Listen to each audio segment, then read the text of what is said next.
I am absolutely thrilled to be guiding you through what has been a wildly diverse news weekend. Today, we're going to trace a really fascinating world to local arc. We're connecting a series of unfolding events that literally span from a medical mystery out in international waters all the way down to a completely re engineered racetrack in Maryland. We're going to piece together exactly how health, history, and some incredibly high stakes are all colliding this weekend. So here's our quick roadmap for today. We'll be looking at a cruise ship health alert, the moves to indict Raul Castro, the Selma Voting Rights March, and we'll wrap things up with some seriously high-stakes weekend sports. All right, let's dive right into Section 1, Cruise Ship Health Alert, the MV Hondius Mystery. So you might be wondering, how exactly does a routine cruise turn into a fully coordinated, multi-country international health emergency? Well, it all started with an urgent alert to the World Health Organization about a severe respiratory illness spreading aboard a Dutch-flagged vessel known as the MV Hondius. And honestly, the sheer severity of this outbreak it's pretty staggering. We're looking at 11 total cases and tragically 3 deaths. To put that into perspective, that is a 27% case fatality ratio. The culprit behind all this? It's been laboratory confirmed as the Andes hantavirus, or ANDV for short. Now, the symptoms of this virus start out somewhat generally, headaches, chills, nausea, but they rapidly escalate to sudden respiratory distress and hypotension. Here's the really wild part, though.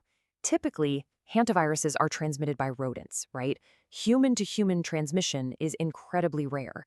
But the close confined living quarters of the MV Hondius cruise ship basically created the exact unique conditions needed to likely facilitate that rare human-to-human spread.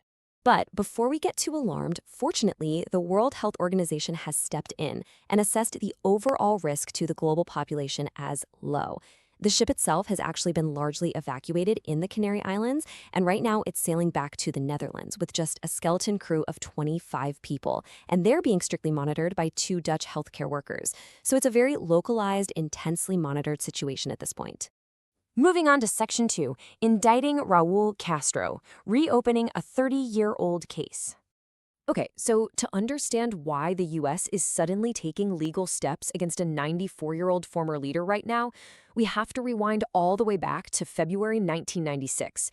That's when 2 Sea Tracina planes operated by the humanitarian group Brothers to the Rescue were shot down by a Cuban fighter jet, which tragically killed 4 people. And just look at how this thread pulls through the decades. In 2014, a convicted spy tied to that shootdown was sent back to Cuba in a prisoner swap. Then, in 2021, Raul Castro stepped down. And now, jump to May 2026, and U.S. officials are pushing for a grand jury indictment against him specifically for his role as the head of the armed forces during that 1996 incident. The core dispute really comes down to this one crucial detail. The U.S. and the Organization of American States maintain that Cuba shot down these planes completely outside of Cuban airspace and without any warning. Cuba, on the other hand, strongly insists the planes actively violated their airspace to carry out acts of sabotage.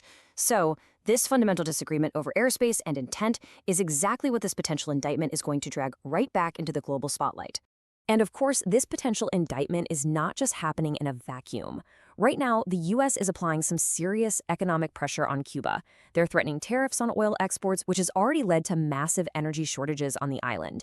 Plus, a Miami federal prosecutor has spearheaded a brand new initiative that explicitly targets Cuban communist leaders for various crimes.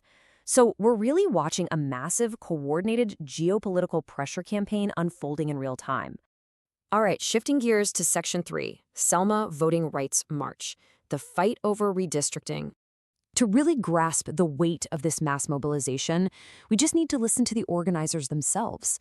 The Black Voters Matter Fund explicitly states that the attacks on voting rights across the South are not isolated incidents, they are part of a coordinated effort. This massive march across the historic Edmund Pettus Bridge to Montgomery, it's a direct, highly organized response. And their goal? Defending the Voting Rights Act and pushing back hard against recent legislative mapping changes. Now, the legal catalyst for this current wave of protests is a case called Calais v. Louisiana. In this recent decision, the Supreme Court ruled that Louisiana's congressional district map actually violated the law by discriminating against whites when drawing a second majority black district. And wow, this ruling has essentially acted like a starting gun for nationwide redistricting battles. This whole remap war, as some are calling it, is playing out super dramatically across the entire country. On one side, GOP-led redistricting has eliminated several Democratic and frequently African-American-held seats in states like Florida, North Carolina, Missouri, Tennessee, and Texas. But on the flip side, we're seeing Democratic pushback in states like California and Virginia, where brand new maps have been approved to counter those Southern losses. And why does this matter to you? Well, the entire balance of power in the U.S. House, which is currently sitting at a razor-thin 217 to 212 majority, hinges completely on exactly how these maps shake out. Let's lighten things up a bit with Section 4, High-Stakes Weekend Sports, Chaos on the Links and the Track. First up, we've got the 2026 PGA Championship over at Aronimink. The stakes here are literally astronomical, with a record $20.5 million total purse. In the leaderboard, it is incredibly congested right now.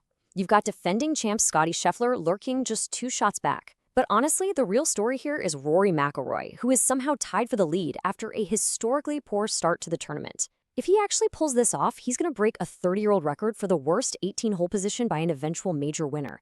I mean, it is just pure chaos at the top of the leaderboard.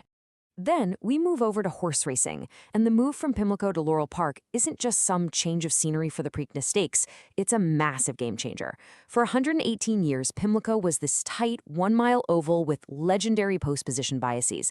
But Laurel Park, that's a 1 1/8 mile oval, it's 25 feet wider, and it features a massive stretch. Because of this, handicappers are literally having to throw out over a century of data because the geometric reality of the race has just completely changed. And the storylines packed into this new track are just phenomenal. Golden Tempo, the Derby winner, is actually sitting this one out. But look at what is still on the line. Local trainer Brittany Russell could complete a 3-year women's Triple Crown sweep. Hall of Fame jockey John Velasquez could become the oldest winner ever at age 54. And then there's the horse Ocelli. Now, Ocelli is a maiden who has never won a single race in his entire career, but he almost won the Derby. 138 years. Think about that for a second. That is exactly how long it has been since a maiden horse, again, a horse without a single career victory, won the Preakness Stakes. A horse named Refund did it way back in 1888. If Ocelli manages to cross that finish line first today, we are going to witness a statistical anomaly that literally hasn't occurred since the 19th century. No way, right? So, look at the ground we've covered today. We've traveled from a localized hantavirus outbreak on a cruise ship to 30-year-old geopolitical indictments to the very foundation of U.S. voting maps, all the way to 138-year-old sports records hanging in the balance on a brand new racetrack. The question I want to leave you with is this. From global health to sports geometry, how will the dominoes falling this weekend shape the weeks ahead? Thank you so much for joining me for this